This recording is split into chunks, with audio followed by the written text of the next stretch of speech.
Meus irmãos, vamos lá, vamos orar, vamos pedir a Deus a sua bênção sobre nós, vamos começar o nosso trabalho, pois a hora voa rapidinho, né? E a gente precisa aproveitar bem o nosso tempo, né? Temos aí acho que umas 7 pessoas já online, é isso? Deixa eu ver. 7 pessoas comigo online. Daqui a pouco entra mais alguns dos irmãos, né? E nós vamos trabalhando, né? Vamos fazer o nosso trabalho. Vamos orar, vamos pedir a Deus a sua bênção sobre nós. Pedir que o Senhor Deus venha nos abençoar nessa tarde aí na Escócia à noite, né? Para que o Senhor Deus venha nos dar clareza e entendimento para compreendermos esta aula de hoje, tá bom? Oremos. Senhor Deus, em nome de Jesus, nós somos gratos a Ti, nós bendizemos o Teu nome, agradecemos a Ti, Senhor Deus, pela oportunidade que o Senhor nos dá, de podermos mais uma vez em Tua presença nos dobrarmos diante de Ti, buscando iluminação, clareza, entendimento, para que possamos falar aos Teus filhos a Tua palavra, compreender também o que estaremos lendo e expondo aos Teus filhos. Traz clareza, traz entendimento, traz iluminação, desperta os Teus filhos que ainda não entraram na sala, traz em paz os Teus filhos, aqueles que estão desanimados e estão desmotivados por algum motivo, que o Senhor Deus possa trabalhar em seus corações, dando a ele força, graça, ânimo e coragem, fazendo com que esses enxerguem a grandeza do reino de Deus e a importância de podermos investir tempo para o estudo da Tua palavra, o estudo teológico, o estudo bíblico, o estudo exegético, o estudo sistemático da Tua palavra. Dai-nos sabedoria, dai-nos clareza, Senhor Deus, que o Teu Espírito Santo venha sobre nós, nos abençoar, nos dirigir, nos conduzir em Tua presença. Te adoramos e Te bendizemos em nome de Jesus. Amém. Vamos lá, meus irmãos, página de número 15. Página de número 15. Vamos ver aqui. Deixa eu ver aqui. Sim, o Eduardo disse que está no trânsito, mas está ouvindo aí. Tudo bem, Eduardo? Deus abençoe você aí. Que Deus te guarde aí no trânsito aí, em nome de Jesus, tá bom? Vamos lá, vamos trabalhar. Meus irmãos, página de número 15, na aula passada nós falamos aí um pouco sobre a kenosis, né? A doutrina do esvaziamento de Cristo. Já havíamos falado algumas coisas a respeito desse assunto. Falamos também sobre textos que evidenciam divindade de Cristo na página 13. E na página 14 vimos que essa divindade em Cristo, ela continua mesmo quando ele se encarna, mas que ele não faz uso de atributos divinos aqui na Terra, enquanto aqui está, pois o propósito dele era ser 100% homem, dependente do Espírito Santo, dentro do propósito de Deus. Foi fiel até a morte, e morte de cruz, de acordo com Filipenses capítulo 2, versículos 5 ao 7 ou ao 9, né? Vimos a conclusão desse ponto. Fizemos uma pergunta na página de número 5, né? Seria a doutrina da encarnação compreensível hoje, né? Falamos sobre a dificuldade que existe ainda de entender essa questão de encarnação, que na Inglaterra no século 18 e 19 defenderam de que de fato a encarnação de Cristo ou a existência de Cristo era um mito, né? De que Cristo não era um ser real e etc tal, né? E comprovamos e mostramos para os irmãos que hoje é muito natural, até os ateus, né, que estudam Jesus Cristo, ou aqueles que são historiadores, ou céticos, né, aqueles que são céticos em relação à existência de Cristo, para eles, essa questão de Jesus Cristo, a sua existência já é algo muito resolvido, né?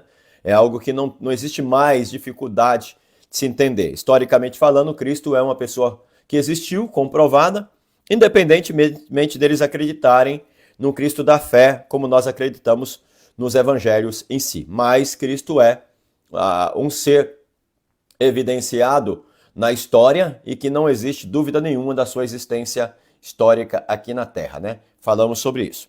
E agora vamos falar aí, vamos responder a pergunta por que é necessária a divindade de Cristo? Ou por que era necessária a divindade de Cristo aqui na Terra, né? Essa pergunta não é uma pergunta fácil de se responder, mas nós vamos tentar o máximo que a gente puder explicar aos irmãos aí essa pergunta e pensar um pouco sobre essa questão, tá bom? Na aula passada, se eu não me engano, a gente já pensou um pouco sobre essa questão. Até a irmã Adriana fez algumas observações, o Misael também tinha feito algumas observações, mas nós vamos voltar aí ainda e ver algo a mais que a gente possa aprender dentro deste assunto, tá bom? Então vamos lá, página de número 15.6. Na sessão anterior, alistamos alguns motivos pelos quais era necessário que Jesus fosse plenamente humano para obter a nossa redenção. Aqui cabe reconhecer que é também crucialmente importante insistir na plena divindade de Cristo, não só porque ela é ensinada de maneira clara nas Escrituras, mas também porque. Aí a gente vai ter pelo menos 3 motivos, né? Então vamos lá, primeiro vamos tentar colocar aqui para os irmãos, né? Nós temos duas necessidades, né? Seria a primeira e a segunda. Vamos colocar aqui. Jesus ser homem. Essa era uma necessidade básica, como nós discutimos na aula passada. Era necessário que Jesus fosse homem. Não tinha como Jesus Cristo efetuar a redenção da raça humana se ele não fosse homem. E também era necessário que ele fosse Deus. Jesus ser Deus. Divino ele já é, né? Divino Deus ou divino ele já é, porque a sua natureza natural é a divindade, é divina, né? Então já é o que ele é. E humano é o que ele precisa ser, porque ele precisa se tornar um sacrifício de Deus, que vai, sacrifício de Deus pela humanidade, que vai morrer aqui na Terra. Então aqui é uma necessidade primária, porque ele precisa se tornar um sacrifício, mas na encarnação, na morte de Cristo, também era necessário ele ser Deus. É estranho a gente dizer isso, peraí, como que é necessário ele ser Deus? Deus é o que ele é. E de fato é o que ele é. A gente não está discutindo aqui que ele não era Deus. Ele era Deus, ele continua sendo Deus. Mas o sacrifício de Cristo também precisava ter a característica divina, não só a característica humana. Homem por homem, Deus poderia enviar um outro homem para morrer pela humanidade. Deus poderia levantar um outro homem para morrer pela humanidade. Mas nós não encontraríamos um homem perfeito aqui na Terra, sem pecado, sem transgressão, sem erro nenhum. Então, a gente tem um ser divino, que é Cristo, né? Ele é divino, né? Ele é Deus, né? Jesus, ele é Deus. Então, além dele ser um sacrifício humano, ele também precisa ser um sacrifício divino. E a gente vai ver por que ele precisava também ser um sacrifício divino, tá? Algo que não é fácil de explicar, mas nós vamos tentar aqui juntos dar uma pesquisada, dar uma estudada sobre esse assunto. Vamos lá, seguindo. Por que era necessário que Cristo também fosse divino em seu sacrifício? Aí você tem, só alguém que não tivesse pecado poderia ser aceito como sacrifício. Como sacrifício substitutivo ou substituto para Deus. Grifem aí. Só alguém que não tivesse pecado poderia ser aceito como sacrifício substituto para Deus. Grifem, por favor. Isso aí é claro, nítido e a gente precisa entender, certo? Como não havia um justo sequer, foi necessário que Cristo, o Deus eterno, se encaixasse e se tornasse homem, para que pudesse arcar com toda a pena de todos os pecados de todos os que crescem nele. Então aí a gente já tem algo a mais, né? Foi necessário que Cristo, o Deus eterno, se encarnasse e se tornasse homem, para que este pudesse arcar com toda a pena de todos os pecados de todos os que crescem nele. Então, duas coisas importantes. Era necessário que Jesus fosse homem, era necessário que ele fosse homem, e era necessário que ele fosse Deus. Então nós temos um ser aqui, que é o Cristo humano divino, ou divino humano, né, que possui duas naturezas, que não é daqui. O Cristo que morre por nós na cruz, ele não é daqui. Então, algo que a gente precisa acentuar é isso. Esse Cristo precisa ser Deus e ele precisa ser homem. Nós temos algum homem nesta terra que seja perfeito e que seja Deus também para morrer pela humanidade? Não. Nós temos nessa terra algum ser humano perfeito que pudesse morrer pela humanidade? Não. Então a gente precisa pensar o que aqui? Jesus ser homem era algo que era necessário. Deus, ele já é. Então ele vai se tornar homem aqui. Agora é interessante notar isso. E grifem, por favor. Da onde esse Cristo vem? Da onde é que ele vem? Ele vem do céu. Né? Ele vem do céu. Ele vem do céu. Então, esse Cristo que vai se tornar homem, ele vem do céu. Então, esse sacrifício que vai morrer pela humanidade, ele não é daqui. Ele não é dessa terra. Ele não é terreno. Ele é um sacrifício celestial. É um sacrifício de Deus. É um sacrifício de Deus vindo para esta terra para morrer pela humanidade. É lógico que ninguém está dizendo aqui que Jesus morreu na cruz. Mas quando Cristo divino aceita ser o sacrifício de Deus pela humanidade, quando o Cristo divino aceita ser para Deus o sacrifício substitutivo, aquele que pagaria o preço, aquele que redimiria a humanidade, então isso, de certa forma, se torna um sacrifício também para Deus. Porque o próprio Cristo, como divino, ele se submete e ele aceita ser o que ele não era. Então nós temos aí sim uma espécie de sacrifício, ainda que Cristo não morra, nós temos um sacrifício da parte de Deus, que é o próprio Cristo aceitando ser o que ele não era, humano. Certo? Então isso é um sacrifício, de certa forma.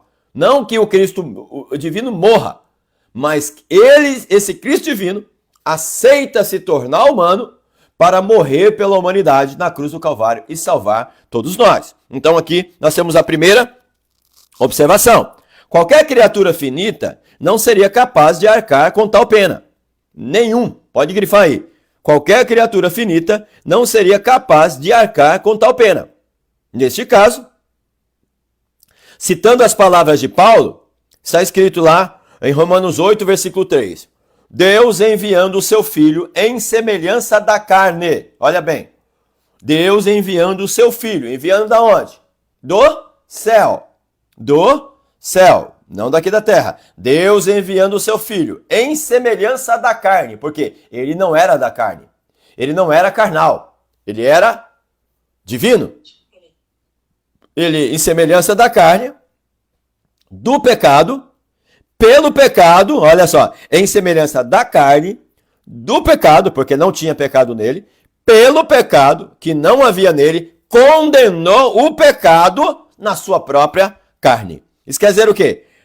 Paulo está dizendo que Cristo tomou o que não era seu, pagou o preço pelo que não era seu e sofreu na carne pelo que não era seu, que era o pecado. Então, isso daqui é um sacrifício. Esse é o sacrifício. Esse é o preço que foi pago por Cristo pela humanidade. Segundo, se vocês quiserem falar, pode, tem aí a questão você pode colocar aí num bate-papo aí também, tá? Pode escrever, pode levantar a mão, falem aí, fique à vontade. 2. A salvação vem do Senhor. Jonas 2, 9. E toda a mensagem das Escrituras é moldada para mostrar que nenhum ser humano, nenhuma criatura jamais conseguiria salvar o homem. Só Deus mesmo poderia. Então você vê, a gente precisa entender também que a salvação não tem como vir do homem. Não tem como acontecer por causa do homem. Lembrando aos irmãos que a Bíblia diz que não há um justo sequer. Não há ninguém que faça o bem. Não há ninguém que busque a Deus. Não há ninguém que viva uma vida que de fato vale a pena, né? Aqui nessa terra, para se tornar um sacrifício que seja aceitável para Deus. Ou seja, ninguém tinha condições de pagar o preço que Deus exigia da humanidade para redimir a raça humana. Então, já que não tem ninguém aqui para poder fazer isso, o próprio Deus, ou uma das pessoas da Trindade, desce do céu, se torna o que não era e morre pela humanidade aqui na Terra. Tá bom? Então, esse é o sacrifício. Então, esse sacrifício vem de Deus, não é do ser humano. Só Deus pode salvar o ser humano. Ninguém pode se autossalvar. Só Deus pode salvar a humanidade, tá? E 3. Pastor, Pode falar, Adriana. pastor, deixa eu fazer uma pergunta. Biblicamente, assim, eu não li a Bíblia inteira ainda, Sim. né? Tô longe, mas o plano de salvação, Jesus teve que vir, né, pra Terra, porque Adão e Eva pecou e a partir disso nós somos pecadores, né?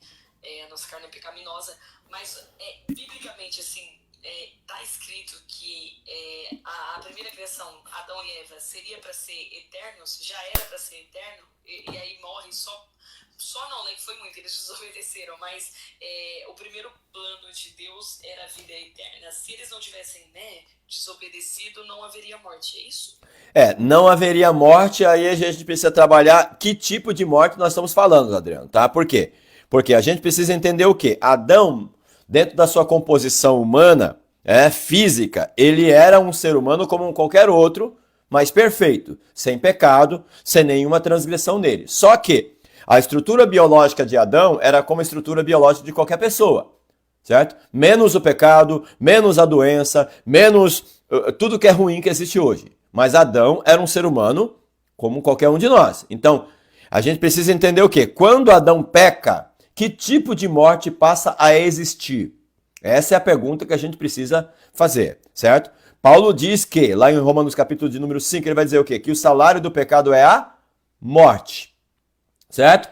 O salário do pecado é a morte. Mas o dom gratuito de Deus é a vida eterna. Peraí, quem foi o primeiro que pecou? Adão e Eva. Então, qual é o salário de Adão e Eva pelo seu pecado? A morte. Qual morte? Paulo vai dizer, mas o dom gratuito de Deus é a vida eterna. Então, o oposto de morte, o oposto de vida eterna é morte eterna. Então, a primeira morte para a qual Adão abre as portas é a morte eterna, não é a morte física, tá? Então, a morte eterna, ela acontece. Só que para a morte eterna acontecer, Adão precisou morrer espiritualmente falando, né? Ele precisou quebrar esse laço de comunhão que ele tinha com Deus e abrir a possibilidade para a morte eterna. A morte eterna é a condenação eterna no inferno. Só que todas as pessoas que vão para esta morte eterna são as pessoas que vivem a condição de morte espiritual, de quebra de comunhão com Deus. Então, Adão abriu a porta para a morte espiritual. A comunhão de Deus foi quebrada com ele, porque ele próprio a quebrou, e também abriu a porta para a morte eterna. Mas a gente entende que Adão não morreu condenado, Adão morreu salvo. Então ele somente abriu a porta para a condenação eterna, mas ele não é o primeiro homem condenado à morte eterna, que seria lançá-lo no inferno, certo? E por quê? Porque a morte espiritual de Adão foi reparada pelo próprio Deus para que ele não morresse eternamente, certo? Aí a grande pergunta era propósito de Deus que o homem vivesse eternamente nessa terra, como carne e osso, fisicamente falando? Não, não era esse o propósito. Não era esse o propósito. O homem poderia morrer, pastor, o homem poderia morrer então, se ele não tivesse pecado, se ele não tivesse transgredido, ele morreria a si mesmo? Eu acredito que sim. Por quê? Por algumas razões. O próprio Adão e Eva, ele precisa comer para sobreviver. Ele precisa beber água para sobreviver. Ele precisa respirar para sobreviver. Ele precisa de nutrir-se para sobreviver, certo? E a única coisa que a Bíblia diz que dava a ele a vida eterna ou a vida para sempre era a árvore do conhecimento, aliás, era a árvore da vida. Era a árvore da vida. A Bíblia diz que a árvore da vida dava a Adão, né, essa condição de vida eterna. Vamos colocar vida eterna aqui entre aspas, porque vida eterna aí A palavra eterna vem do hebraico olam, que pode ser traduzido também como para sempre. Agora, se Adão comesse constantemente da árvore da vida, ele viveria eternamente? Se sim, então para que ele precisava comer de outros tipos de alimentos? Certo? Se sim, para que o próprio Deus disse para ele, tudo isso é para o vosso mantimento, falando de todas as árvores frutíferas que havia no jardim do Éden. Então, eu não entendo que se Adão não tivesse pecado, ele viveria eternamente aqui. Eu acredito que, de alguma maneira ou de outra, ele morreria. Ainda que fosse de velhice, tal, 2.000 anos, 1.500 anos, mas ele morreria. Certo? Por quê, Adriana? Porque se de fato a consequência primeira do pecado fosse a morte física, Adão não teria vivido 830 anos aproximadamente ainda depois que ele tinha pecado.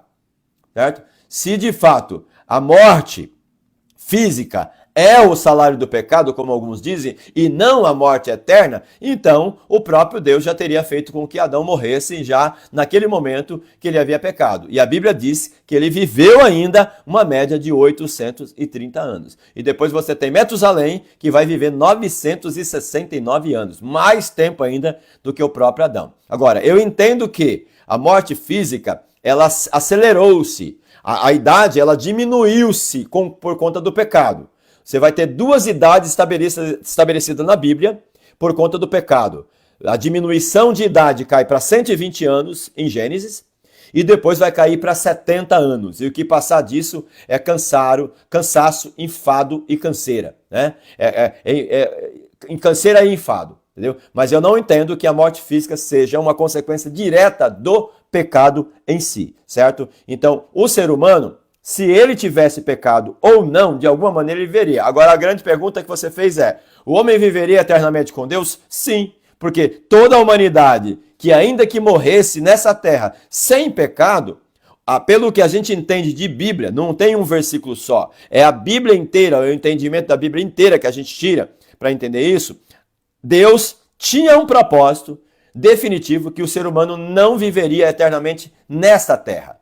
Não era esse o propósito de Deus, certo? O próprio Jesus disse, lá em São João, capítulo 14, ele vai dizer, não se turbe o vosso coração, crede em Deus, crede também em mim, na casa do meu Pai há muitas moradas, ele está dizendo, há muitas moradas, e se não fosse assim, eu vou-lo teria dito, vou preparar-vos lugar, capítulo 14, versículo 3, e se eu for e vos preparar lugar, virei outra vez e vos levarei para mim mesmo, para que onde eu estou, estejais vós também. Então você vê, o próprio Jesus disse que essas moradas já estavam preparadas, né?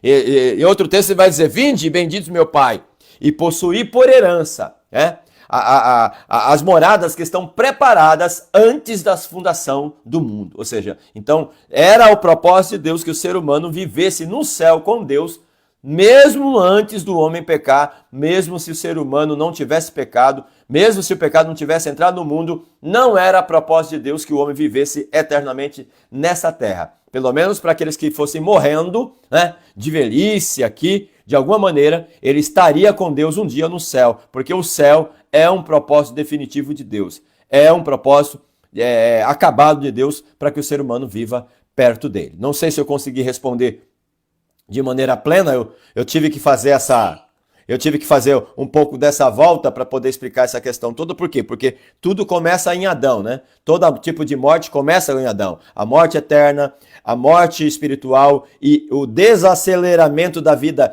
aqui nessa terra e uma morte mais curta, uma morte com seres humanos mais novos, acontece com Adão. É tão verdade isso, Adriana, que no milênio a Bíblia diz que a pessoa que morrer com 100 anos no milênio morrerá jovem.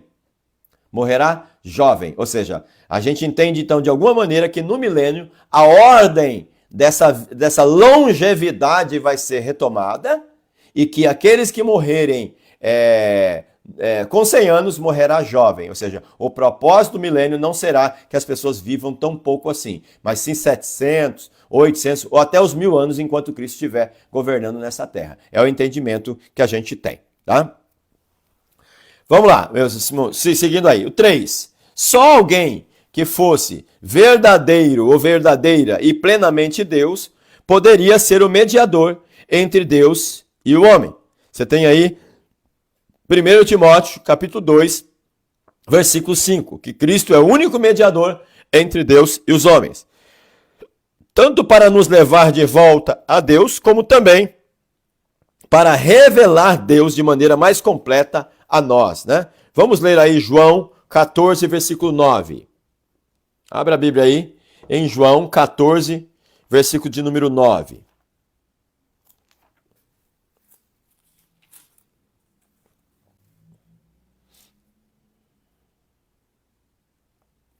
E a gente pode ler, né? Acho que o versículo... Leia o versículo 8 e o versículo 9, qualquer um dos irmãos aí. Jesus está respondendo a um questionamento de Tomé e de outros, né? E de Filipe também, no que diz respeito a quem ele é, né? A quem Cristo é. Lê para mim aí, por favor, qualquer um dos irmãos, capítulo 14, versículo de número 8 e 9. Disse-lhe Filipe: Senhor, mostra-nos o Pai, o que nos basta. 9. Disse-lhe Jesus: Estou há tanto tempo convosco e não me tendes conhecido, Filipe. Quem me vê a mim, vê o Pai. E como disseste, tu mostra-nos o Pai. Olha só, por que a gente está lendo esse texto para respaldar esse ponto? Porque Jesus, ele não é só verdadeiramente homem, ele é verdadeiramente Deus. Ele é o Redentor da humanidade, que é homem e Deus, Deus e homem. Se ele fosse só homem, a salvação não teria acontecido. Se ele fosse só Deus, ele não poderia morrer. Então era necessário ele ser homem e Deus para se tornar sacrifício pela humanidade. Então por que era necessária a divindade de Jesus? Para que ele se tornasse o mediador entre Deus e nós. Você vê, mesmo ele sendo Deus, ele se faz homem, na condição divina, ele está, de certa forma, menor do que o Pai, porque ele se autolimitou, ele se autodeclarou menor do que o Pai, ele aceitou o propósito do Pai, ele se submeteu ao Pai, então ele se torna menor, de certa maneira, para se tornar o mediador entre nós e Deus, para que de fato o sacrifício perfeito acontecesse. Aí você tem, assim, se Jesus não é plenamente Deus, não temos salvação. E por fim, nenhum cristianismo. Não é por acaso que, ao longo da história, há grupos que abandonaram a crença na plena divindade de Cristo. Não têm permanecido muito tempo na fé cristã, desviando-se para pensamentos heréticos, como ocorre com as testemunhas de Jeová. Outros segmentos que não creem na divindade de Jesus. Está escrito, todo aquele que não permanece no ensino de Cristo, mas vai além dele, não tem Deus. Quem permanece no ensino tem o Pai e também tem o Filho. Então a condição para que a salvação aconteça, a condição para que o sacrifício de Cristo perfeito seja aceito pela humanidade, tem a ver com a divindade e a humanidade de Cristo, não só com a sua humanidade, tá? Então as duas coisas precisam estar presentes aí, tanto o Cristo divino quanto o Cristo humano, tanto o Cristo humano como o Cristo divino. Se fosse só o Cristo humano, ele não seria perfeito, né? Se fosse só o Cristo divino, ele não seria humano. Então as duas coisas andam juntos quando a gente tem que entender o sacrifício vicário de Cristo na cruz por nós, na cruz do Calvário, tá? Isso não tem como fugir disso, tá? Podemos seguir? Alguma pergunta a mais dentro desse ponto? Vamos lá, então. Vamos aí para a letra D, né? Letra D. A divindade e a humanidade de Cristo aí. A divindade e humanidade na única pessoa de Cristo aqui. Vamos entender isso agora, né? É o mistério da encarnação. Vamos tentar entender um pouco essa questão. O ensino bíblico sobre a plena divindade e plena humanidade de Cristo é tão amplo, que se vem crendo em ambos desde os primeiros tempos da história da igreja. Mas um entendimento preciso de como a plena divindade e a plena humanidade podem ser combinados em uma pessoa só foi formulado gradualmente na igreja e não chegou à sua forma final antes do concílio ou da definição de Calcedônia, que aconteceu em 451 depois de Cristo. Aí na nota de rodapé, você tem aí o que aconteceu lá em Calcedônia, né? Que é uma cidade aí, uma cidade que seria hoje a cidade da Bitínia, na Ásia Menor, né? Em Calcedônia seria uma cidade da Bitínia, na Ásia Menor, em frente a Constantinopla, né? Mas vamos ler primeiro, antes de falar sobre essa questão da encarnação em si, vamos ver algumas concepções inadequadas sobre a encarnação de Cristo, ou sobre o Cristo encarnado aqui na Terra, né? Letra A primeira concepção errada sobre esse assunto, sobre a pessoa de Cristo, é o apolinarianismo, né? O apolinarismo ou apolinarianismo, né? Seria Apolinário, que se tornou bispo em Laodiceia, em cerca de 361 depois de Cristo. A nossa apostila está antes de Cristo, tá? Coloca aí depois de Cristo. 361 depois de Cristo, corrige. Ensinava que a pessoa única de Cristo possuía um corpo humano, mas não uma mente ou um espírito humano. Veja bem, ó, ele vai dizer o quê? Ele ensinava que a pessoa única de Cristo possuía um corpo humano. Até aí tudo bem, mas não uma mente ou um espírito humano. E que a mente e o espírito de Cristo provinham da natureza divina do Filho. Ou seja, então Cristo, ele era metade humano e metade Deus. Aí você complica. Por quê? Nós defendemos o quê? Que Cristo, ele era homem e Deus, né? Ele foi 100% homem e 100% Deus, né? Como homem, ele possuía corpo, alma e espírito. Ele possuía essas três partes, né? Corpo, alma e espírito. Ou seja, ele é um ser humano completo que possui corpo, alma e espírito, além da parte divina que está nele, né? Além dessa parte divina. Então, não tem como a gente pensar que Cristo seja humano só com o corpo e que a alma e o espírito provinha do divino. Não tem como pensar assim. Cristo é um ser completo, composto por três partes, né? Três partes, que a gente chama de doutrina tricotômica, né? Que tem três partes. Então ele possuía três partes: corpo, alma e espírito, além do Cristo divino. Esta parte aqui, ela é distinta da parte humana, porque a parte divina existe desde toda a eternidade, certo? Então, a parte divina, ela é distinta da humana, ela existe sempre. Agora é a humana que vai passar a existir possuindo corpo, alma e espírito. Então, esse pensamento de Apolinário está totalmente fora daquilo que de fato Deus queria para nós, tá? Está totalmente fora. Esse pensamento aí é totalmente herético e não cabe para nós. Obviamente que vale aqui a gente dizer que Apolinário, ele está tentando explicar Cristo. Até o século III, século IV, nós temos um grande desafio aí para o cristianismo de maneira geral entender essa questão. Então havia muita dúvida em relação a essa compreensão, né, de Cristo, como que se dava Cristo, né, do que era composto Cristo. O ser humano, corpo, alma e espírito, além da divindade, o corpo e a parte espiritual seria do divino, tal. Então essas dúvidas que Apolinário está colocando aí, ou esse pensamento dele, não era só o pensamento dele, não. Eu acredito que fosse o pensamento de muita gente na época, porque não era muito fácil compreender que, além de divino, Cristo se torna humano, possuindo três partes, não, tá? Aí nós temos a letra B, o nestorianismo, né? O nestorianismo é a doutrina de que havia duas pessoas distintas em Cristo, uma pessoa humana e outra divina. Ensino diferente da ideia bíblica, que vê Jesus como uma só pessoa. Mesmo levantando a questão do nestorianismo, é necessário dizer que não era bem assim que ele pensava, tá? Não era bem assim que Nestório pensava. Foi uma tese, foi um ponto de vista que colocaram lá, mas não é bem assim que ele pensava. Tem uma pergunta aí, já respondo, tá?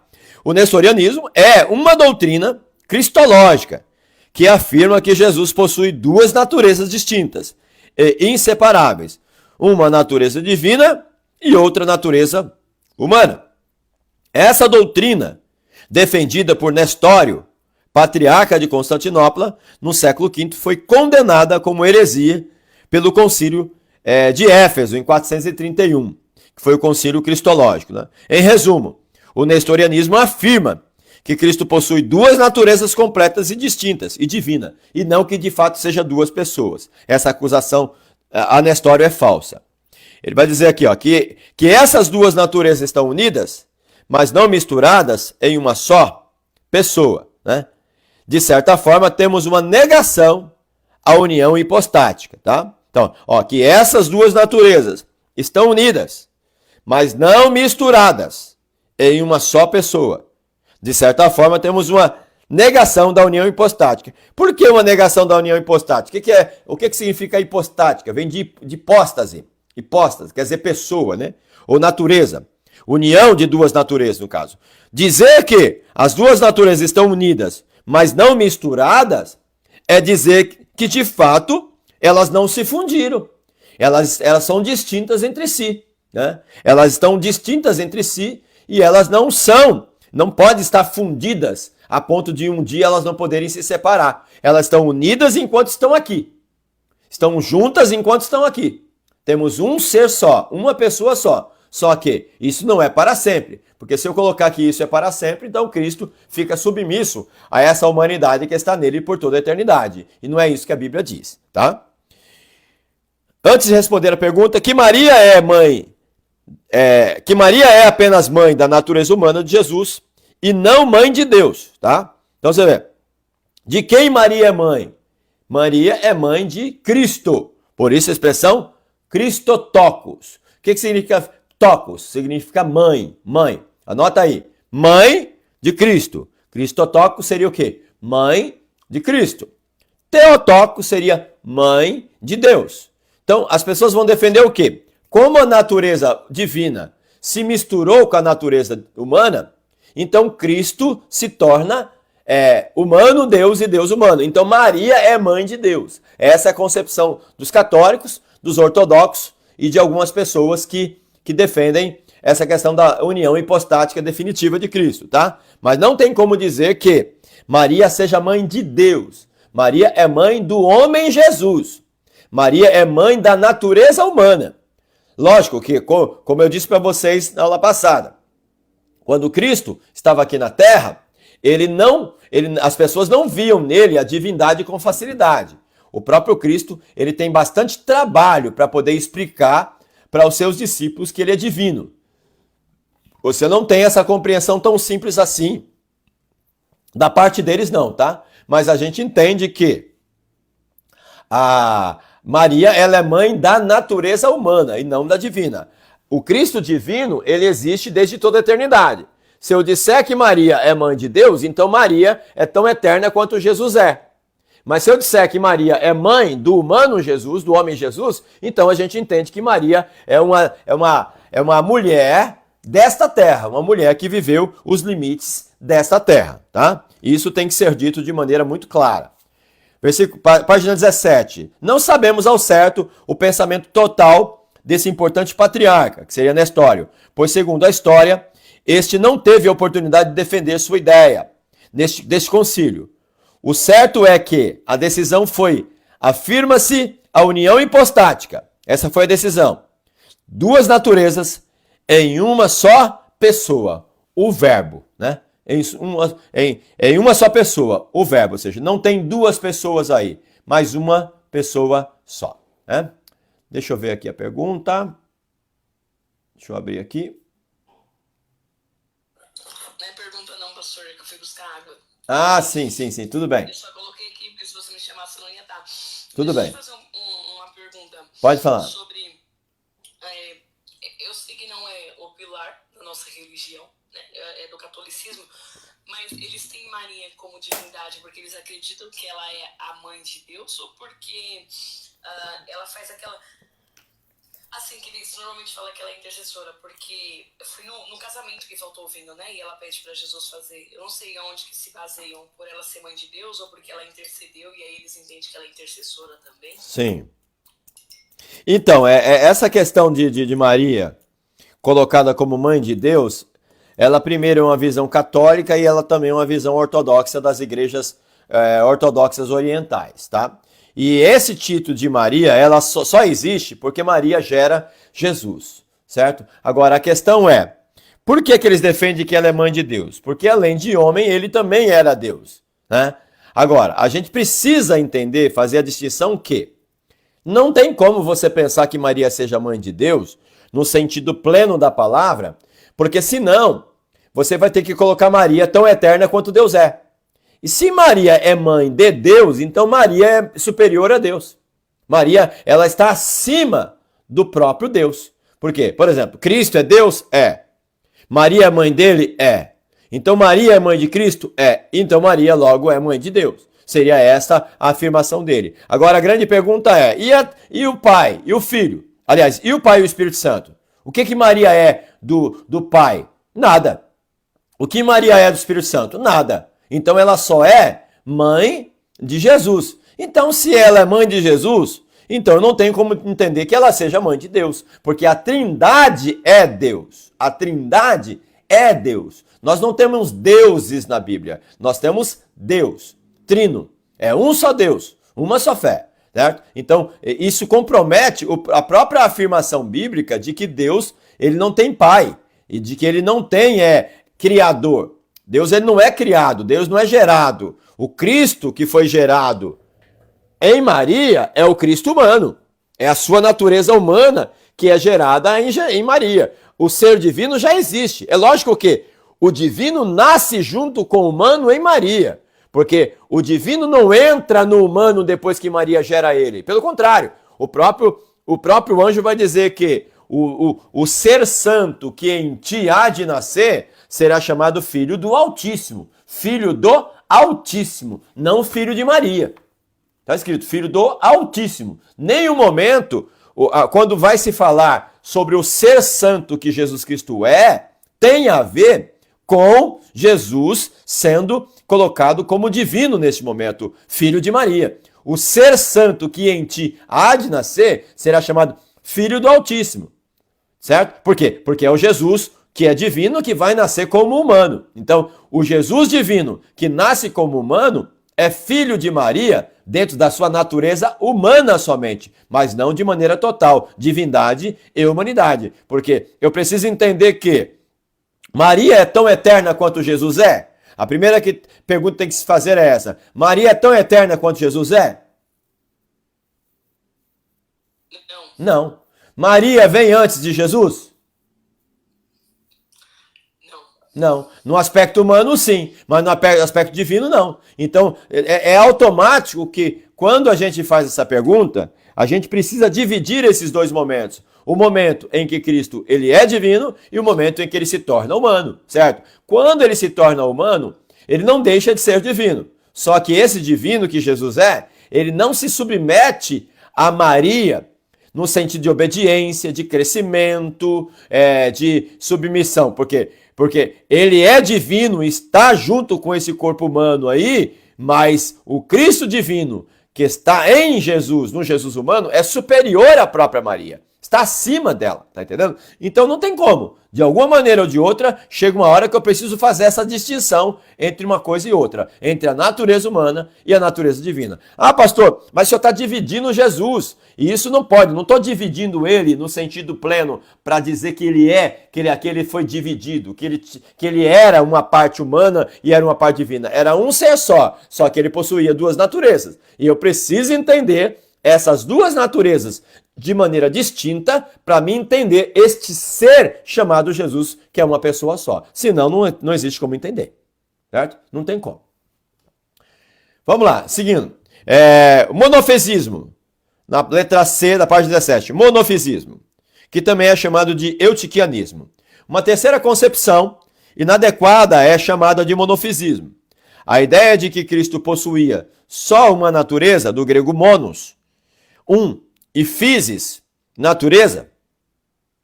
Essa heresia ensina que Jesus Cristo tem uma única natureza, que é uma fusão entre a natureza divina e a humana. Veja bem, ó, que é uma fusão, né? É uma fusão.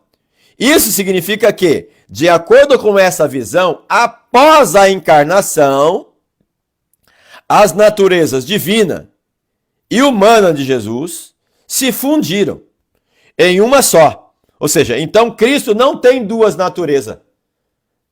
Cristo tem uma natureza só, fundida. Qual é o nome dessa natureza? Divina, humana, humana, divina. Por isso, a expressão monofisismo. E tá certo isso? Está errado. Está totalmente errado. Não tem essa de monofisismo aí. Está errado. Entendeu? Seria diafisismo. A expressão correta para entender isso seria diafisismo, porque o diafisismo defende duas naturezas e o não uma natureza só, como prega o monofisismo, tá? Isso significa que, de acordo com essa visão, após a encarnação, as naturezas divina e humana de Jesus fundiram-se em um só, criando uma nova natureza diferente das duas originais. Olha só, essa nova natureza, ela é diferente das duas originais. Olha que coisa doida, né? Isso é muito doido. Então isso é uma heresia brava, né? É uma heresia brava, você vê. Aquelas duas naturezas, a natureza humana e a natureza divina deixam de existir e agora passa a existir uma outra natureza. Então é um negócio muito doido isso. O primeiro defensor dessa ideia na igreja primitiva foi Eutico. Por isso que vem o nome aí, eutiquianismo. Do ano 378 ao ano 474 que ele defendeu isso. Líder de um mosteiro em Constantinopla, Eutico ensinava o erro oposto do nestorianismo, se é que a gente pode dizer, né? Pois negava que as naturezas humana e divina em Cristo permanecem plenamente humana e plenamente divina, tá? Se vocês quiserem, pode colocar também que o monofisismo é o oposto de diafisismo. Diafisismo, tá? É uma palavrinha meio enjoadinha de se escrever aí, mas eu vou colocar aqui, ó. Seria o oposto de diafisismo. Isso aqui, ó. Diafisismo. O dia aqui, ó, seria de dois, tá? Dois. Diafisismo. Dois ou duas naturezas. Seria isso, tá? O diafisismo. Vamos lá. Essa seria a terceira heresia. Vamos ver a quarta heresia agora. Os ebionitas. Os ebionitas podem ser incluídos no grupo dos judaizantes, né?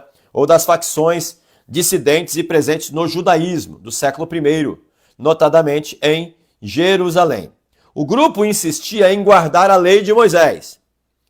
Grifa aí. O grupo insistia em guardar a lei de Moisés como uma observância não só para si, mas para todos os que se convertessem entre os gentios. Lembrando que, se vocês quiserem entender alguma coisinha do surgimento dos ebionitas, vocês podem ler Atos 15. Atos 15, porque lá em Atos 15, você tem a discussão, né, dos crentes de Antioquia, perguntando para os nossos irmãos de Jerusalém se eles deveriam continuar guardando a lei ou não, tá?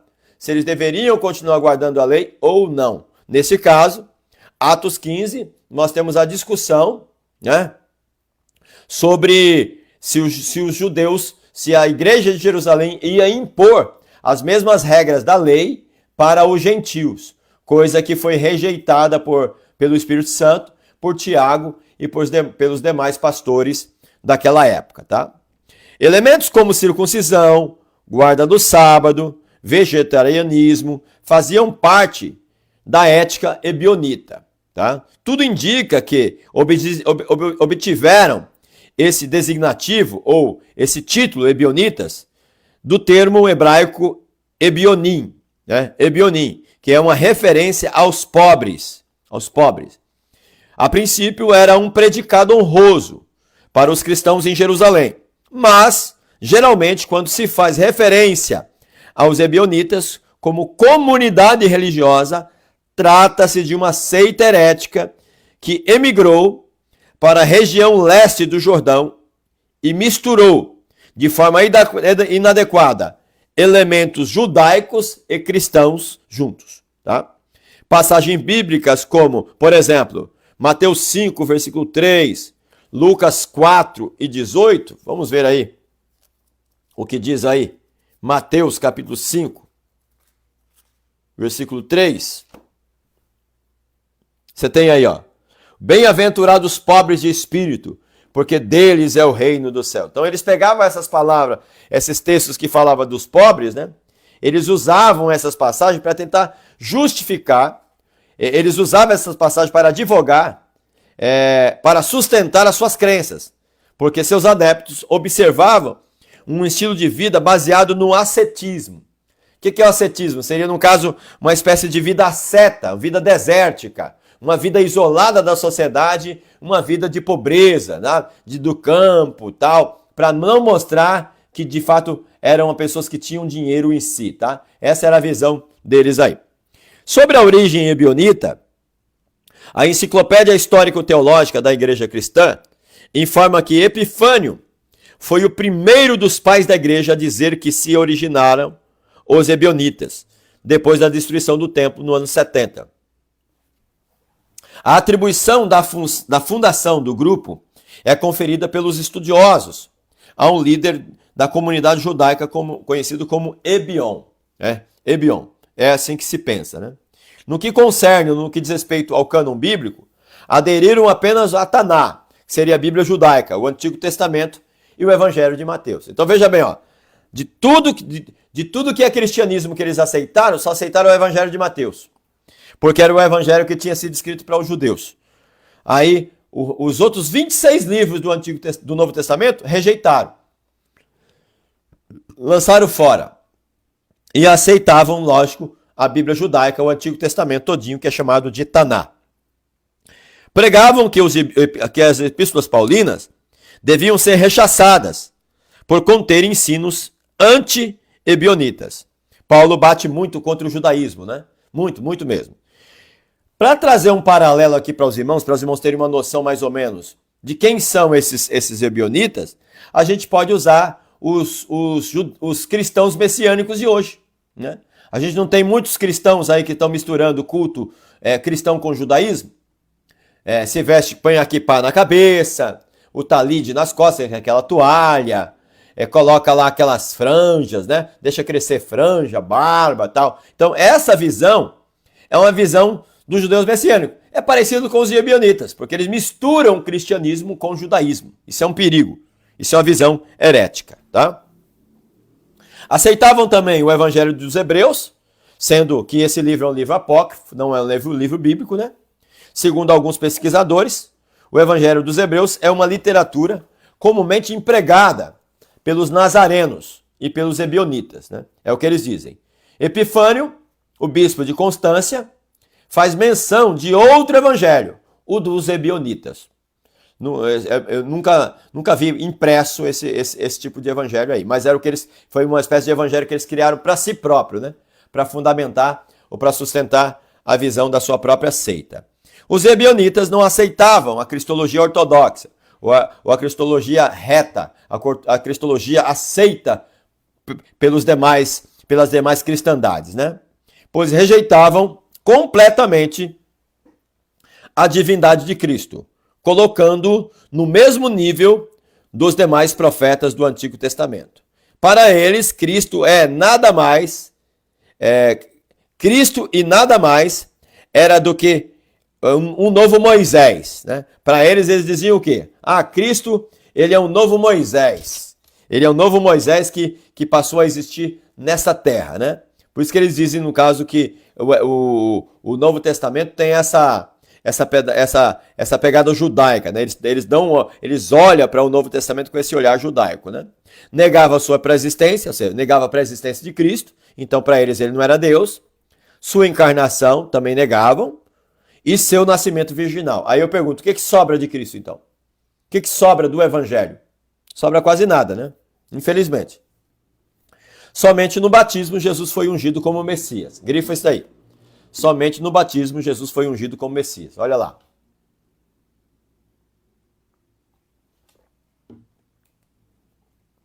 É lógico que a unção de Jesus como Messias se dá mesmo para início do seu ministério no batismo. Só que ele é o Messias, independentemente dele começar o seu ministério ou não, ele já é o prometido de Deus. Ele já é o Messias preparado por Deus desde que ele nasce, né? Ou seja, adotado como filho de Deus. Em sua opinião, Jesus era um judeu fiel, piedoso, profeta e mestre inigualável. É uma visão um pouco histórica, né? É uma visão quase que histórica de Cristo. Você não tem nada aí de Bíblia propriamente dito, né? É quase histórico isso daqui, né? Apesar da reconhecida importância da teologia e ética judaica no contexto cristão, todavia cristianismo e bionismo são mutuamente excludentes, ou seja, não se misturam. Se o cristianismo, em sua origem, não fosse delineado ou estabelecido conforme a teologia evangélica e paulina, não basearia seus ensinos de Cristo, né? Olha o que Paulo vai dizer em Gálatas 5, versículo 1. E esse texto ele é importante para nós. Estais, pois, firmes na liberdade com que Cristo nos libertou. E não torneis a colocar-vos debaixo do jugo da servidão. E servidão aqui é a servidão da lei. Servidão da lei, tá? Então, aqui a gente tem a prova de que o próprio Novo Testamento, ele não quer que a gente viva uma vida preocupada com os ditames mais da lei. Do Antigo Testamento, o que sobrou para nós foram os 10 mandamentos, só os 10 mandamentos. E algumas coisitas lá que talvez possa ser importante, que são citadas lá em Atos capítulo 15. O apóstolo vai dizer o quê? Carne sufocada, não pode comer. Sangue, não pode comer. Idolatria, não pode ter. Então, ele vai colocar algumas coisinhas lá, mas a maioria dos mandamentos propriamente ditos mais importantes que a igreja tem que viver hoje são os 10 mandamentos. O restante não serve para nós. Ficou obsoleto, ficou ultrapassado. A gente pode ler para o ensino nosso, para colocar em prática para a gente, mas não tem aquela importância teológica para nós, esses outros 603 mandamentos que sobram no Antigo Testamento. Só 10. Você tem 613 e desses 613, só 10 a 13, mais ou menos, que serve para nós ainda no Novo Testamento. O restante fica ultrapassado e não tem mais importância para nós, como havia lá para os judeus antes, tá bom? Vamos lá, tudo bem até aqui, irmãos? Perguntas? Podemos seguir? Vamos lá. Adocionismo é um ensino herético a respeito da natureza de Cristo. Está relacionado ao conhecimento das supostas grandes controvérsias sobre a pessoa de Cristo na história da igreja primitiva. Tá? Está relacionado ao conhecimento das supostas grandes controvérsias sobre a pessoa de Cristo na história da igreja primitiva. Começou com um homem chamado Paulo de Samosata, que era um bispo de Antioquia, igreja oriental, entre os anos 260 ao ano 272 depois de Cristo, tá? Coloca aí, depois de Cristo. Não AD. Não AD, mas sim DC. Tal ensino não fora propagado abertamente, até que no século VIII passou a ser divulgado por um homem chamado Elipandos, o arcebispo de Toledo, lá na Espanha, no ano 785 depois de Cristo também. Corrija aí, DC, depois de Cristo, tá? Então, você vê que não teve tanta aceitação ali nos primeiros séculos, o adocionismo, só depois no século VIII que ele teve uma certa força lá na Espanha, né? O adocionismo ensina que Jesus mantém dupla filiação para com Deus, o Pai, Cristo é filho, eternamente gerado do Pai e é divino. Deus Filho por natureza. E Jesus, o Filho humano, nascido de Maria, foi adotado por Deus, porque Cristo, o Deus Filho, assumiu sobrenaturalmente o homem Jesus. Ou seja, Deus adota Jesus, e no momento que Deus adota Jesus, é que ele vira filho. Ou seja, ele não nasce filho. Ele não é filho quando ele é gerado especificamente falando. Mas com o tempo, o próprio Deus vai adotar Jesus. Aí você tem, o filho de Maria, então, foi o filho de Deus, somente por ter sido assumido pelo eterno Filho de Deus e adotado por Deus Pai. Tá? Foi adotado por Deus Pai. Então, o erro repousa na distinção que se faz entre Jesus, homem nascido de Maria, e Jesus, o divino Filho de Deus. A posição ortodoxa, ou a posição reta, correta, é que Cristo é uma só pessoa. Grifa aí. Que Cristo é uma só pessoa, mas com duas naturezas distintas. Mas com duas naturezas distintas. Divina, Deus e homem.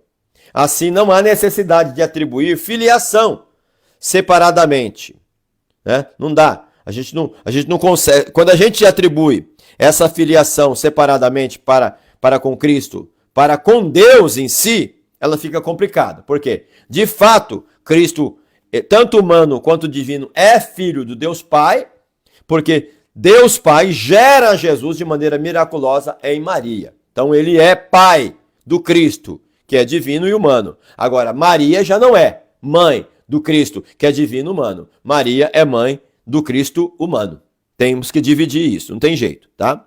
Um só Cristo, uma só pessoa, tá? Então fechamos aqui a questão das heresias. Agora vamos ver aqui qual foi a definição de Calcedônia em 451, para tentar resolver os problemas dessas seitas aí. Vamos lá. A definição de Calcedônia em 451 depois de Cristo, para tentar resolver os problemas levantados pelas controvérsias em torno da pessoa de Cristo, convocou-se um amplo concílio eclesiástico, né, na cidade de Calcedônia, perto de Constantinopla, atual Istambul, né? Se eu não me engano, acho que está na Turquia, né? Realizado de 8 de outubro a 1º de novembro de 451. Lembrando aos irmãos que no ano 431, né? 431, já tinha acontecido um concílio lá de Éfeso, né? Onde tinham se discutido já que de fato Cristo era homem e Deus, né? Em uma só pessoa. Isso já tinha se discutido, né? Agora aqui na Calcedônia, no concílio de Calcedônia, estão apenas batendo o martelo, ou fechando a tampa da panela, dizendo, ó, é isso e é isso mesmo e pronto, acabou. É isso que estão dizendo. Então você tem a declaração resultante, chamada definição de Calcedônia, previne contra o apolinarianismo, o nestorianismo e o eutiquianismo. Ela tem sido tomada desde então como a definição padrão ortodoxa do ensino bíblico sobre a pessoa de Cristo. Igualmente pelos ramos católicos, grifa aí, ó, igualmente pelos ramos católicos, protestantes e ortodoxos do cristianismo. Ou seja, tanto a linha católica, grifa aí, tanto a linha católica quanto a linha protestante e ortodoxa aqui seria das igrejas orientais, todos eles aceitam que Jesus Cristo, quando aqui esteve, foi 100% homem, 100% Deus. Uma só pessoa, mas com duas naturezas. Né? Permanecendo o que era divino, se tornou o que não era. É isso, certo? Mas não que era duas pessoas, em uma. Era uma só pessoa, mas com duas naturezas. Isso aqui seria, no caso, a solução que foi dada em resposta para esses pensamentos heréticos que nós citamos aqui para vocês, tá bom? Então vamos lá. Fechamos aqui mais um ponto importante dentro dessa aula, né?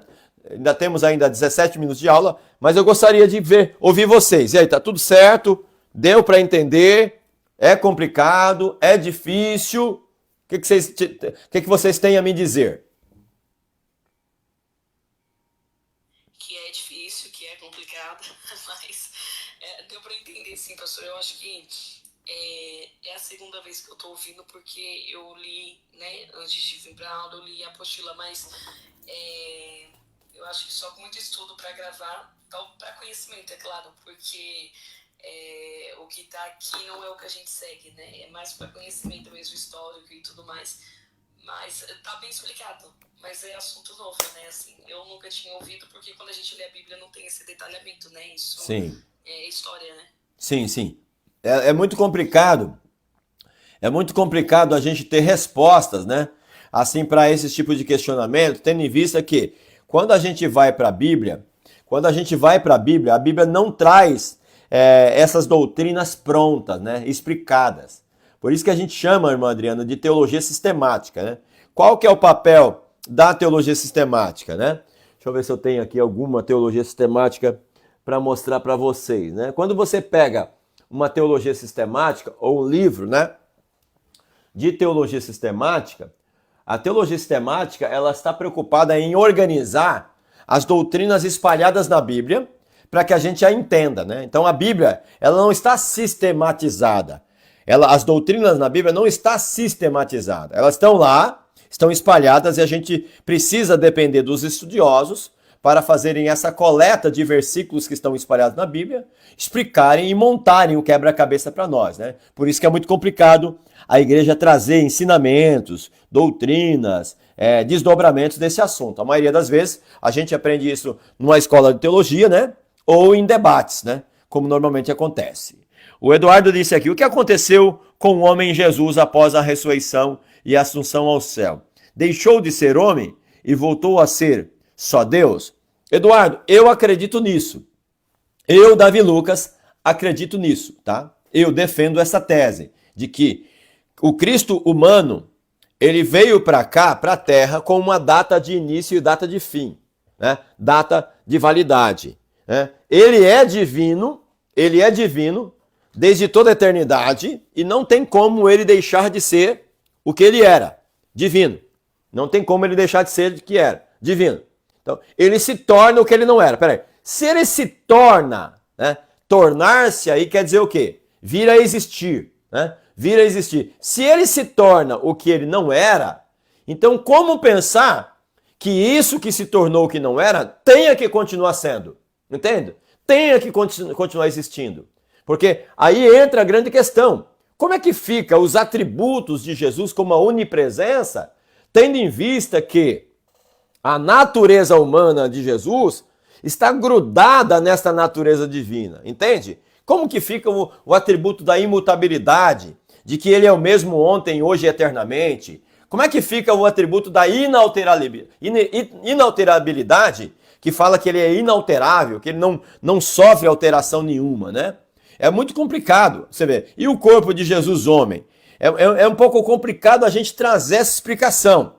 De fato é complicado a gente trazer uma resposta fácil para esta pergunta. Mas eu, particularmente, acredito que esse corpo humano de Cristo, esta alma e esse espírito, foi absolvida pela divindade de Cristo a ponto de que ela não existe mais da maneira como ela existia antes, sabe? Foi absolvido, ou foi aniquilada, foi desmolecularizada, se é que a gente pode usar essa expressão, entende? Então, no que diz respeito à humanidade de Cristo, eu não consigo entender que esta humanidade continue existindo em Jesus depois que ele subiu aos céus. Por quê? Se Cristo ele é Deus desde toda a eternidade, sem a necessidade da natureza humana, qual é a necessidade que ele tem de continuar sendo homem no céu, como de fato ele era aqui, tendo em vista que essa natureza humana já não é mais necessária para ele? Porque a gente precisa entender o que, Eduardo? A pergunta a ser feita era, qual era a necessidade de Cristo ser homem? A resposta é, ser o sacrifício de Deus. Qual era a necessidade de Cristo se encarnar? Sacrifício de Deus, morrer na cruz. Se tornar o sacrifício pela humanidade. Se tornar o mediador entre Deus e os homens. Para ele continuar sendo mediador entre Deus e os homens, ele precisaria continuar sendo homem? Eu entendo que não. Eu entendo que não. Por essas razões que eu coloquei e por mais umas outras que eu posso falar se nós tivéssemos tempo aqui, né? Mas nós não temos. Mas você vê, eu não consigo entender. Eu não consigo entender hoje um Cristo humano grudado no Cristo bendito no céu. E eu tenho um texto bíblico para provar isso. Vamos ler aí 1 Coríntios capítulo número 15. Abra a sua Bíblia aí, em 1 Coríntios capítulo 15. Porque não basta só falar, né? A gente precisa provar, né? Precisa provar que de fato é assim. Vamos lá. 1 Coríntios capítulo número 15, versículo de número... Cadê?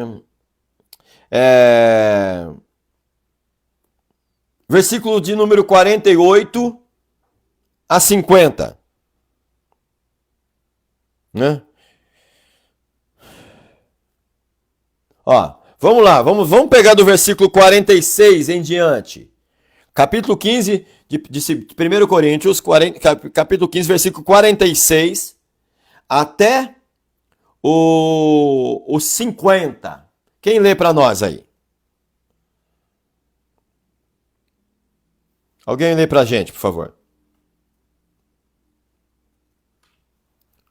Não foi o espiritual que veio primeiro, mas o natural.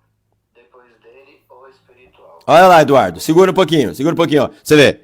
Mas não é primeiro o espiritual, senão primeiro o animal e depois o espiritual. Então você tem uma ordem lógica das coisas, certo? Lógico que aqui Paulo está falando da nossa ressurreição aqui. Primeiro nós somos o animal, para depois ser o espiritual. Cristo é na mesma ordem? Cristo seguiu essa mesma ordem nossa? Acho que não. Não. Por quê? Primeiro Cristo ele é espiritual, para depois se tornar o animal. Então, se Cristo primeiro é espiritual, para depois se tornar o animal, a grande pergunta é, para que ele precisa continuar sendo o animal? Tá entendendo? Então você tem aqui, ó, no que diz respeito ao nosso corpo da ressurreição, você tem, mas não é primeiro o espiritual, senão o animal, porque eu sou primeiro animal, sou carne primeiro, para depois se tornar espiritual. Grifa bem, espiritual.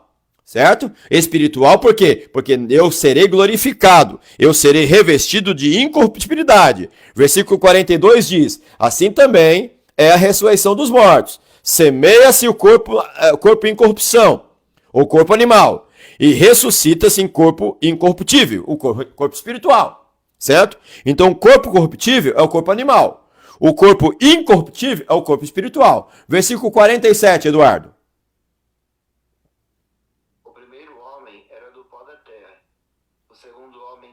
Olha lá, tá vendo? Ó? O primeiro homem era daqui da terra, que é Adão. Então ele é animal. O segundo homem é do céu. Quem é esse homem que é do céu? Jesus. Então ele primeiro era espiritual. Se ele primeiro era espiritual, ele se torna o que ele não era, animal. Certo? Continua.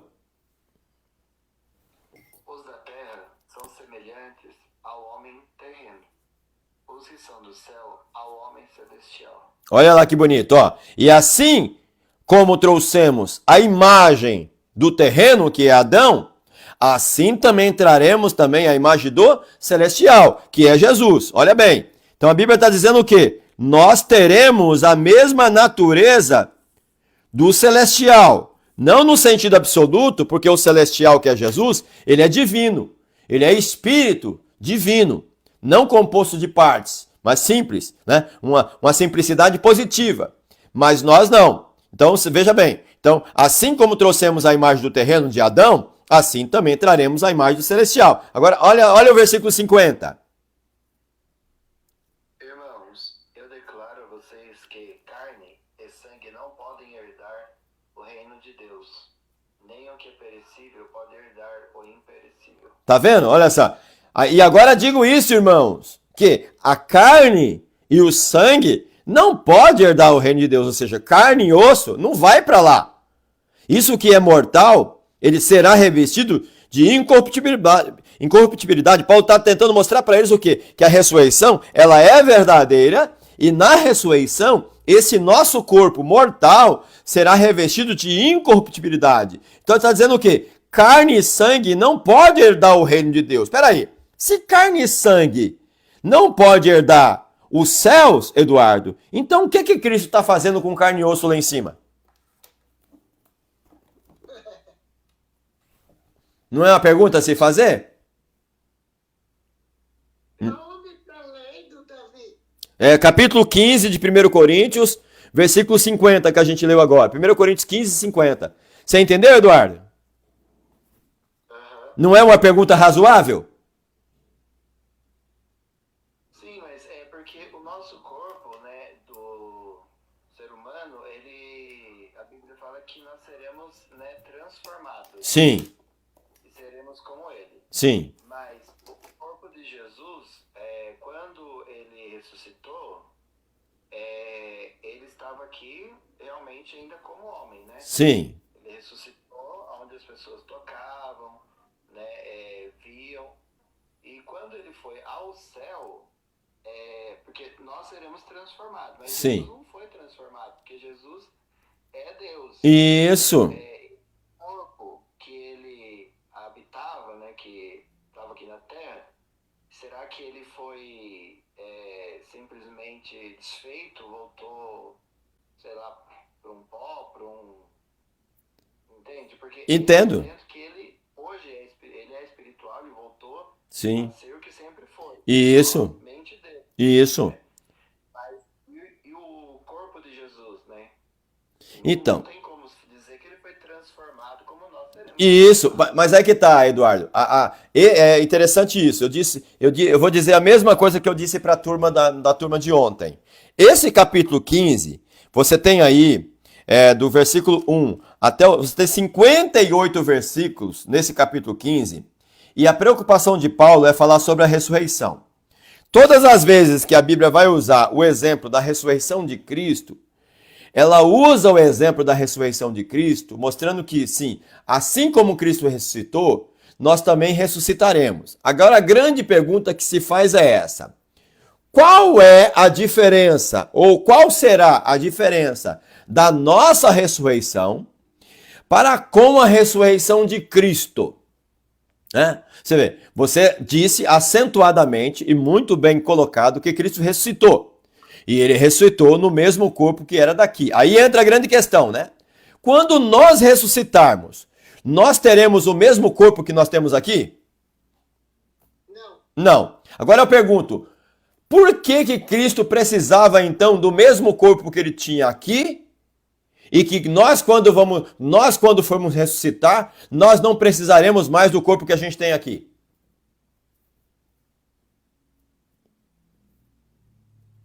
Porque ele não se corrompeu, porque ele foi incorruptível. Então, e sendo ele Deus, eu acho que não precisava ter um corpo glorioso. Sim, a sua colocação é interessante, Lucrécia, mas a minha observação é justamente essa. Olha bem, Cristo ficou quantos dias aqui na Terra ainda depois de ressuscitado? 40 e pouco. 40 dias. Você vê. Aí é interessante. Por que ele ficou 40 dias aqui ainda depois de ressuscitado, se esse corpo dele já estava glorioso de fato? Porque ele tinha que se... Pode falar, Lucrécia. Porque ele tinha que fazer cumprir o que foi escrito no livro dos profetas. Sim. Ele tinha que evidenciar a sua ressurreição. Ele tinha que mostrar que de fato ele tinha ressuscitado e essa ressurreição deveria ser comprovada, certo? Agora seria essa a questão. Amém. Agora a grande questão é, Lucrécia, quando nós ressuscitarmos, nós teremos que comprovar nossa ressurreição para alguém aqui? Não, entende? Ou seja, então, aí entra, Eduardo, as duas ressurreições. A ressurreição de Cristo, ela tem um propósito. A nossa ressurreição terá outro propósito. Eu tenho que fazer essa distinção. A partir dessa distinção do propósito da ressurreição de Cristo e o propósito da nossa ressurreição, aí a gente entende o porquê Cristo ressuscita no mesmo corpo que ele tinha aqui, para evidenciar para as pessoas que ele era carne e osso, tinha ressuscitado, está mostrando quem de fato ele é. Ele diz, eu não sou um espírito não tem carne e osso como eu tenho. Peraí, se Cristo tinha carne e osso como ele disse que tinha, então, de acordo com 1 Coríntios capítulo 50, né, 1 Coríntios capítulo 15, versículo 50, Cristo não subiu ao céu com esse corpo. Agora, quando nós ressuscitarmos, nós seremos ressuscitados para sermos arrebatados e irmos diretamente ao céu já com o corpo glorificado. Então veja bem, nós ressuscitaremos com o corpo glorificado para irmos diretamente aos céus, mas Cristo não ressuscitou com o corpo glorificado, porque ele ainda estava aqui, deveria evidenciar a sua ressurreição. Aí entra, Eduardo, justamente o que você falou. Aí sim, a gente pode dizer que quando ele subiu aos céus, esse corpo humano deixa de existir, deixa de ter essa sua validade, porque ele volta a ser o que ele sempre foi por toda a eternidade. Por quê? Porque não tem mais necessidade desse corpo existir. É razoável ou não é isso? Pensar desta forma. O que você acha, Eduardo? Que eu penso, e eu até falar isso mesmo, que o propósito da ressurreição dele é diferente do nosso, no caso, né? Porque ele vai ser, nós seremos transformados, e ele não tem essa necessidade. A ressurreição dele era para cumprir o que estava escrito e provar toda a escritura mesmo, né? Aí que está, você vê, se isso fica claro para nós, Eduardo, aí a gente entende o porquê esse corpo humano não precisa continuar a estar lá no céu. Agora é interessante isso. Para a gente fechar, temos 1 minuto. Abre aí em 2 Coríntios, capítulo de número 5. Segunda carta de Paulo, capítulo 5, versículo 14, 15 e 16, para a gente fechar. Porque o amor de Cristo nos constrange, julgando nós assim, que se um morreu por todos, logo todos morreremos. E ele morreu por todos, para que os que vivem não vivam mais para si, mas para aquele que por eles morreu e ressuscitou. Olha o 16 agora. Pode ler. Assim que daqui por diante a ninguém conhecemos, segundo a carne, e ainda que também tenhamos conhecido Cristo, segundo a carne, contudo, agora, já o não conhecemos desse modo. Olha aí, Eduardo, que bonito. Olha só, tá vendo? Versículo 16. Assim que daqui por diante ninguém conhecemos mais segundo a carne, ainda que tenhamos conhecido a Cristo segundo a carne, contudo agora já não conhecemos mais deste modo. Ou seja, o que Paulo está dizendo? Cristo não está mais com esse corpo terreno que tinha aqui na terra, no céu. É isso que Paulo está tentando dizer. Certo? Aí, é lógico que está dentro de um contexto aqui bonitinho, mas o que Paulo está dizendo é isso, que a união das duas naturezas, ela foi temporária. Ela foi com objetivo e foi temporária para os 33 anos e meio que ele ficou aqui. 33 anos e meio que ele ficou aqui. Então, se de fato ele cumpriu esse propósito, ele terminou esse trabalho, ele cumpriu essa missão, a grande pergunta é, para que Jesus continua precisando desse corpo lá em cima que um dia ele teve aqui? Nada precisa dele para nada. Aí que está. Essa é a grande questão, entende, irmãos? A gente precisa pensar nisso, irmãos, porque não dá. Não dá. Se a gente pensar nesse corpo de Cristo humano, grudado nele nos céus, por toda a eternidade, a gente compromete, em primeiro lugar, onipresença. Segundo lugar, imutabilidade. E aí vai. E aí vai. Entende? Então a gente precisa tomar cuidado. Pode falar. Porque nem nós, quando subirmos, que fomos arrebatados, o nosso corpo aqui carnal não vai ter nenhuma validade. Aí que está. Aí que está. Ou seja, moço Eli, esse corpo será transformado. Nós, os que estão no céu, as pessoas que estão no céu hoje, estão alma e espírito no céu. O seu corpo está aqui na terra, já foi desfeito.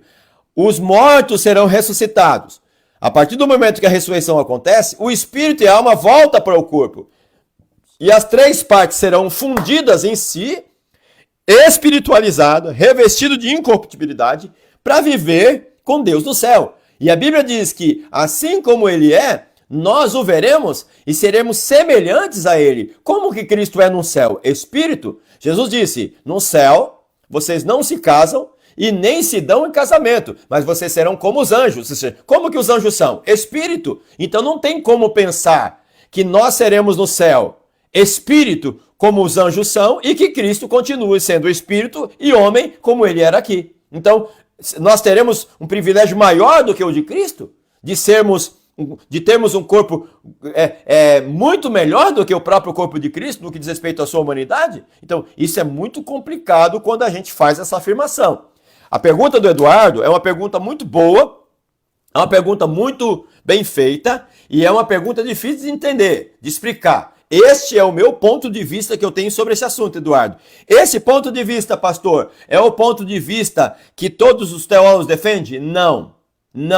Não é isso que os teólogos defendem. Mas eu não consigo entender da maneira como que se dizem que Cristo ressuscitou no corpo glorificado e que nesse corpo glorificado ele subiu ao céu. Ué, se Cristo ressuscitou no corpo glorificado, ele está dizendo que esse corpo não tem carne e osso. Aliás, ele está dizendo que esse corpo é de carne e osso. Ué. Se Cristo ressuscitou no corpo glorificado e esse corpo é de carne e osso e ele subiu para o céu nesse corpo de carne e osso, então, irmãos, a Bíblia ela está contradizendo-se a si própria.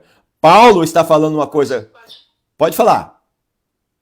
Pastor, então isso significa, o que eu estou a entender agora, isso significa que nós, quando subirmos ao céu, o nosso corpo vai ser glorificado, porque o nosso corpo hoje veio da terra. Então, porque a terra como é que eu posso dizer? Então, como Adão e Eva pecaram, então, tudo, ai meu Deus, como é que eu vou explicar isso?